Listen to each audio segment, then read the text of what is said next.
다음으로는 시기적 범위에 이어 근대 한국의 정치와 외교 과목의 주요 강의 내용을 전반적으로 설명하는 시간을 갖도록 하겠습니다. 앞에서 말씀드렸다시피 근대 한국의 정치와 외교사는 그 배경이 되는 한국의 정근대적 특성과 역사적 흐름에 대한 폭넓은 이해와 함께 특히 오랜 기간 동안 한국과 밀접한 관계를 맺어온 중국, 일본과 같은 동아시아 지역 국가들에 대한 이해가 필수적입니다. 여기에 근대의 시작 전후 한국에 큰 영향을 미쳤던 서양 국가들과의 관계 또한 매우 중요합니다. 이런 점에서 제2주차에서는 먼저 문호개방 직전 한국의 정치와 전통적 대외관계의 특징에 대해서 설명할 것입니다. 소제목을 쇄국과 정치적 불안정이라고 제가 잡은 것과 같이 대외적으로 당시 한국의 외교정책은 대개방을 하지 않는 쇄국이었고 국내 정치는 상당히 불안한 상태였습니다. 이러한 점들을 설명하기 위해서 먼저 근대 이전 한국의 전통적 동아시아 국가와의 관계 부분에서는 전통적인 한국-중국 간 관계와 상호인식 그리고 한국-일본 간 관계와 상호인식에 대해서 살펴볼 예정입니다.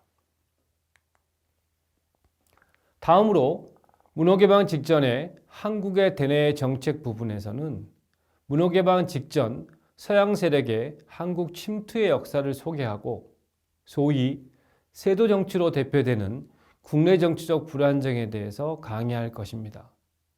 그리고 마지막으로 세도 정치기에 천주교 박해와 고종의 아버지로서 당시 최고 권력을 가지고 있었던 대원군 이항의 양위 쇄국 정책을 대표하는 대러시아 봉쇄에 대해서 설명할 것입니다. 다음으로 역사적으로 우리와 가장 밀접한 관계를 가지고 있었고 공통적으로 한국에 앞서서 서양 세력들에 의해 수동적 문호개방을 경험한 중국과 일본의 사례를 강의할 것입니다.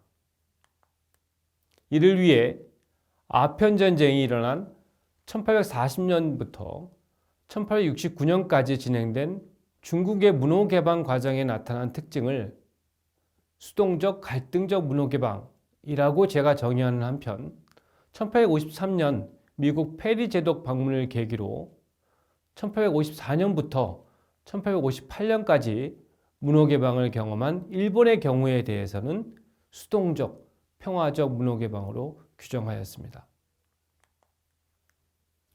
이러한 특징이 왜 가능했는지에 대한 배경과 내용을 앞으로 구체적으로 살펴볼 예정입니다. 그럼에도 불구하고 양국 모두 서양 세력에 의한 불평등 문호개방을 경험했다는 것을 제시함으로써 여러분들로 하여금 제5주차에서 강의할 한국의 문호개방과의 공통점과 차이점을 살펴볼 수 있는 기회를 제공하려고 합니다.